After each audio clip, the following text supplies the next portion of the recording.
Considérons de plus près le Seigneur Jésus comme étant l'objet et la mesure de Dieu pour l'œuvre du Saint-Esprit en nous, cette nature entièrement autre qu'il représente. Et il y a un certain nombre de passages qui tous insistent sur la vérité. Ces passages des évangiles doivent être certainement avoir joué un rôle dans l'éducation des disciples. Il y a eu en premier lieu l'affirmation ou la déclaration faite aux Juifs, une chose terrible à dire en présence de ses disciples. Il y avait là des Juifs qui avaient fait profession de croire. Le Seigneur soulève pour eux la question de l'état du disciple. Il dit à ces Juifs qui avaient cru à lui. Il n'est pas dit qu'ils aient cru en lui. Si vous demeurez dans ma parole, vous êtes véritablement mes disciples. Vous connaîtrez la vérité, et la vérité vous affranchira. Ils lui répondent aussitôt en se réclamant de leurs droits. Nous sommes la postérité d'Abraham, nous n'avons jamais été les esclaves de personne. Il insiste sur cette question de la vérité liée à lui-même. Si donc le Fils vous affranchit, vous serez réellement libre. Vous connaîtrez la vérité, et la vérité vous affranchira.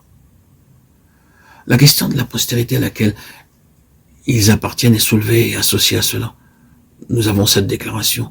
Ceux que le Fils affranchit sont réellement libres. Comprenons bien cette pensée.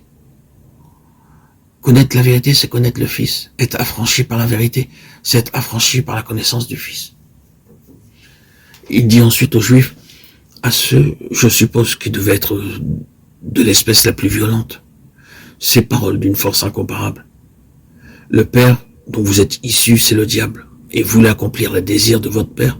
Il a été meurtrier dès le commencement, et il n'a pas persévéré dans la vérité, il est menteur et le père du mensonge. Jean 8, 44.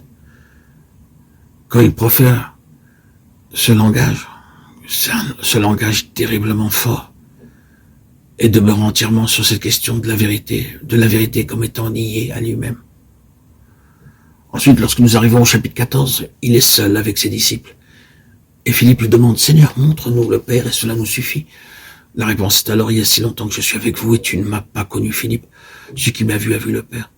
Puis vient encore une autre question dans l'école. Seigneur, nous savons où tu vas. Comment serions-nous dans le chemin?